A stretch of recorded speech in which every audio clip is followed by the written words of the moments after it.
Hello friends. आज का हमारा टॉपिक है अपील, जो सेक्शन 96 सिविल प्रोसीजर कोड में गिवन है। अगर आपने हमारे चैनल को सब्सक्राइब नहीं किया है तो ज़रूर करें for more such informative topics. तो अब हम शुरू करते हैं। अपील क्या होती है? सीपीसी में अपील वर्ड को स्पेसिफिकली डिफाइन नहीं किया गया है। ये एक जुडिशियल टर्म है, ये एक राइट है जो उस पर्सन के पास है जो कोर्ट की डिक्री या जजमेंट से सेटिस्फाइड नहीं है, तो वो अपील कर सकता है किसी सुपीरियर कोर्ट में। अपील वर्ड की जनरल मीनिंग होती है कि एक सीरियस या अर्जेंट या हार्टफुल रिक्वेस्ट करना। जो बंदा अपील करता है किसी सुपीरियर कोर्ट में, वो इस इंटेंशन से अपील करता है, वो इस इंटेंशन से सुपीरियर कोर्ट के पास जाता है कि जो डिसीजन इन्फीरियर कोर्ट ने लिया है वो उसको सेट असाइड करे या रिवर्स कर दे। सेट असाइड करना क्या होती है? मतलब जो हमने अभी कहा सेट असाइड कर दे, इसका मतलब क्या होता है? सेट असाइड करने का मतलब होता है एक कोर्ट की ऑर्डर या जजमेंट को दूसरी सुपीरियर कोर्ट नलीफाई कर देती है। सीपीसी के सेक्शन 96 में ये अपील गिवन है, डील करता है ये अपील, सीपीसी का सेक्शन 96। अब सीआरपीसी में भी अपील है जो कि सेक्शन 372 में है, एंड इट सेज कि अपील एक नेचुरल राइट नहीं है या ये एक कोई इनहेरेंट राइट नहीं है, ये एक स्टैट्यूटरी राइट है। मतलब अगर किसी स्टैट्यूट में लिखा है कि आप अपील कर सकते हैं तो ही आप अपील कर सकते हैं। हर केस में और किसी भी केस में आप अपील नहीं डाल सकते। हालांकि कोर्ट की डिस्क्रिशनरी पावर भी होती है ये अपील करना। कुछ ऐसे सर्कमस्टांसेस और सिचुएशंस हैं जहां you can appeal to a superior court अगर स्टैट्यूट में प्रोवाइडेड हो तो। और ये भी है कि किसी किसी सिचुएशंस और सर्कमस्टांसेस में कोर्ट के पास राइट्स होती हैं कि वो अग्रीव पार्टी को मौका देती है कि वो अपील करे, और ये कोर्ट की डिस्क्रिशन है। अगर वो कोर्ट को ऐसा लगता है कि जस्टिस डिलीवर नहीं हो पा रही है उससे, तो वो पार्टी को मौका देती है कि वो सुपीरियर कोर्ट में अपील करे। हमारे इंडियन कॉन्स्टिट्यूशन में आर्टिकल 136 है जो स्पेशल लीव पिटीशन ग्रांट करती है। मतलब कोर्ट जो है वो स्पेशल लीव देती है ताकि अग्रीव पार्टी अपील कर सके। तो ये जो राइट टू अपील है वो क्रिएशन ऑफ स्टैट्यूट है। मतलब जो लोअर कोर्ट की जजमेंट है वो कंटिन्यू होती है, उसके फाइनल होने का हम नहीं डिसीजन ले सकते कि हाँ वो फाइनल है, उसको फाइनल मान लिया है और जो उसने जजमेंट दिया वही फॉलो होगा, बल्कि ये प्रोसीडिंग चल रही है। अगर अपील डाल दी है तो जो सुपीरियर कोर्ट है जिसमें अपील डाली गई है उसकी जो जजमेंट होगी उसको हम फाइनल मानेंगे और उसको फॉलो करेंगे। अब आते हैं हम अपील के एसेंशियल्स क्या हैं। अपील में ये लोअर कोर्ट की जजमेंट को एक हायर कोर्ट रिकंसिडर करती है, मतलब फिर से देखती है कि इशू क्या है, इशू ऑफ लॉ या फैक्ट क्या है।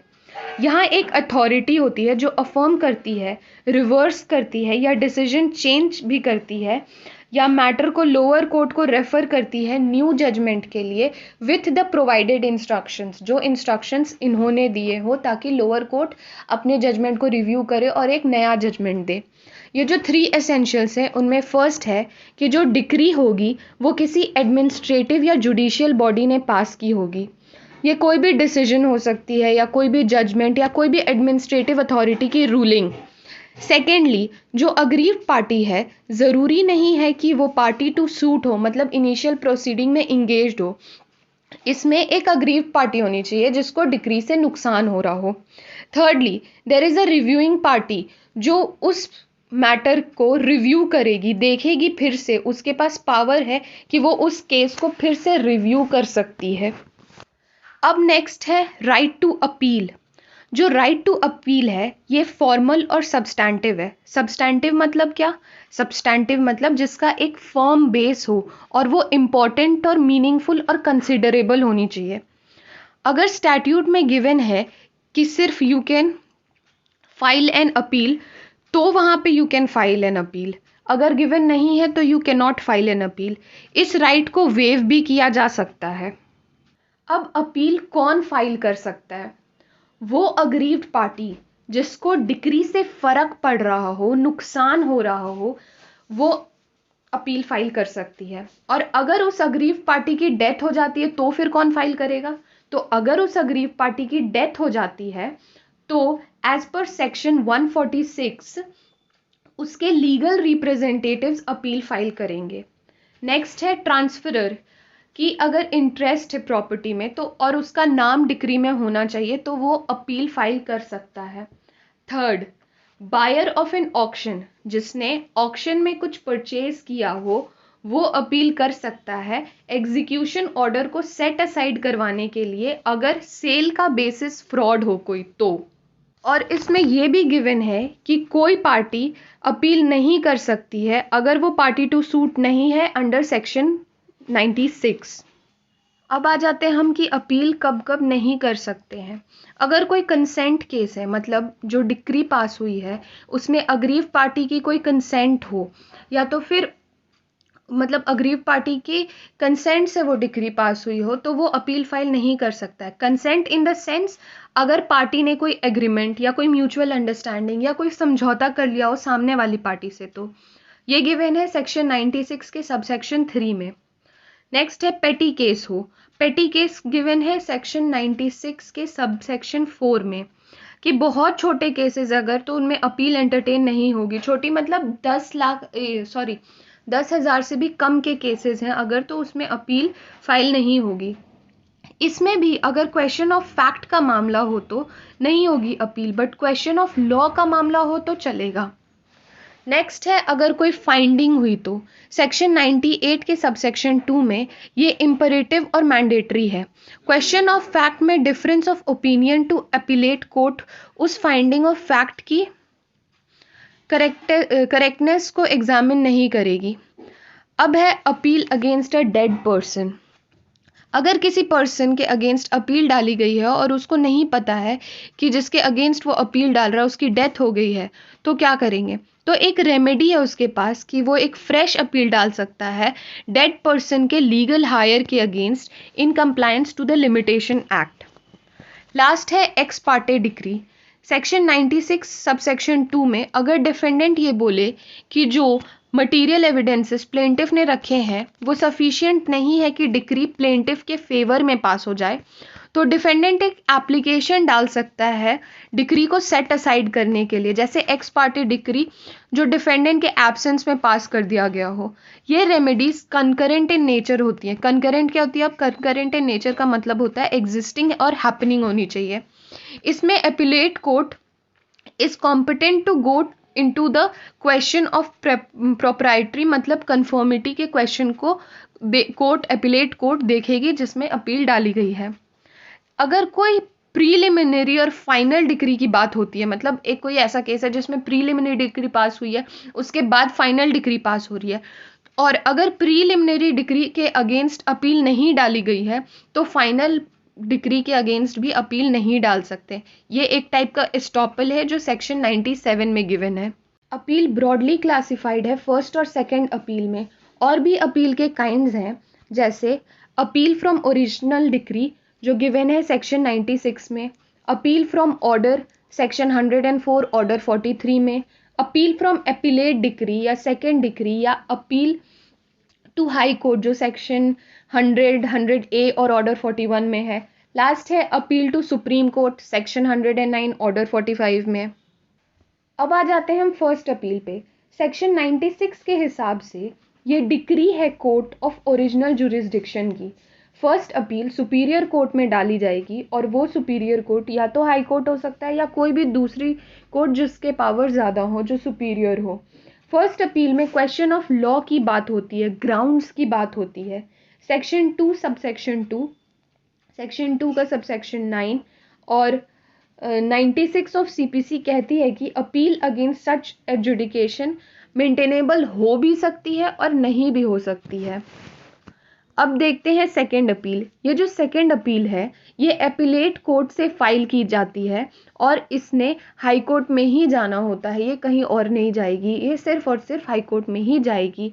इसमें सब्सटैंशियल क्वेश्चन ऑफ लॉ की बात होगी और पैसों का मामला अगर इन्वॉल्व है तो 25K से ऊपर के पैसे, मतलब 25,000 से ऊपर के केसेस जाएंगे। सेक्शन 100 अलाउ करती है second appeal.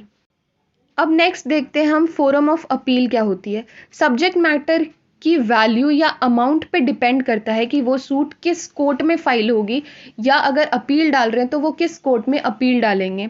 First appeal district court के पास होती है अगर value of the dispute, value of the suit जो है वो 2 लाख से नीचे है, और अगर 2 लाख से ज़्यादा है तो वो सारे केसेस हाई कोर्ट में अपीलेबल हैं।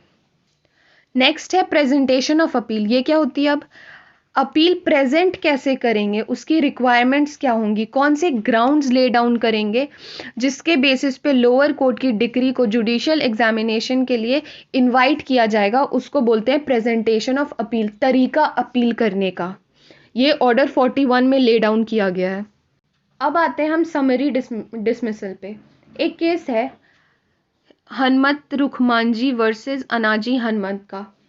इसमें कोर्ट ने कहा था जब एक अपीलेट कोर्ट एक अपील को सेक्शन 151 में डिसमिस करेगी तो एक जजमेंट लिखनी होगी जो समराइज करेगी कि रीजंस क्या रहे होंगे कि वो अपील को डिसमिस किया गया है, along with the formal decree. अब आ जाते हैं हम अपीलेट कोर्ट की पावर्स पे। ये सेक्शन 107 में प्रिस्क्राइब्ड है। ये प्रोसिक्यूशन को रिमांड करवा सकती है, ट्रायल के लिए प्रॉब्लम्स को फ्रेम और रेफर करने की पावर होती है इसके पास। अगर कोई फाइंडिंग ऑफ फैक्ट चैलेंज हो गई है इनके सामने तो सारे एविडेंसेस को रीअसेस करना मतलब रिकंसिडर करना, फिर से देखना, ये वो कर सकती है। अपीलेट कोर्ट विटनेस को बुला सकती है। अगर लोअर कोर्ट की इंटरफेरेंस जस्टिफाइड नहीं है तो ये अपीलेट कोर्ट उसको रिवर्स भी कर सकती है। लास्ट है ये प्रूफ अप्रिसिएशन करती है। अब अपीलेट कोर्ट की ड्यूटीज़ क्या है? तो क्लियर, लॉजिकल और कन्विंसिंग रीजंस होने चाहिए इंफीरियर कोर्ट के डिसीजन को सेट असाइड करने के लिए। जो लिमिटेशंस हैं अकॉर्डिंग टू लिमिटेशंस एक्ट के सेक्शन 3 क्लॉज 1 में, उसको डिस्कस करना। अपील को डिटरमाइन करना section 96 red with order 41 rule 31 of CPC के अकॉर्डिंग, और उसमें स्कोप और पावर्स को भी डिस्कस करना और देखना। अब अपील जो सुप्रीम कोर्ट के सामने जाएगी, अपील जो सुप्रीम कोर्ट में होगी उसके कंडीशंस इंडियन कॉन्स्टिट्यूशन के आर्टिकल 133 में और सीपीसी के सेक्शन 109 में गिवन है। जो अपील सुप्रीम कोर्ट में डाली जाएगी वो किसी हाई कोर्ट की डिक्री, जजमेंट या फाइनल ऑर्डर होनी चाहिए। उस केस में सिग्निफिकेंट क्वेश्चन ऑफ लॉ होना चाहिए, और question of law general importance का होना चाहिए। और अपील तब भी होगी अगर हाई कोर्ट को लगता है कि सुप्रीम कोर्ट को उस इशू से डील करना चाहिए, सुप्रीम कोर्ट को इंटरफेयर करना चाहिए, तो भी अपील डाली जा सकती है।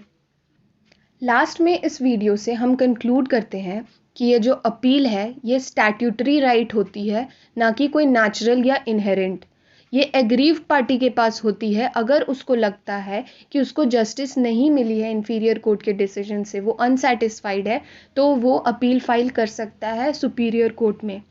जो लिमिटेशन पीरियड है वो सीपीसी में डिफाइंड नहीं है, बट हमें ये लिमिटेशंस एक्ट में मिल जाती है कि अगर हम हाई कोर्ट जा रहे हैं अपील को लेके तो 90 डेज होता है लिमिटेशन पीरियड, और उसके सिवा अगर किसी और कोर्ट में जा रहे हैं तो 30 डेज होगी। जो सीपीसी के रूल्स हैं वो थरोली डील करते हैं बोथ सब्सटैंटिव और प्रोसीजरल इश्यूज से, जो any and all kind of relief से रिलेटेड हो। Thank you.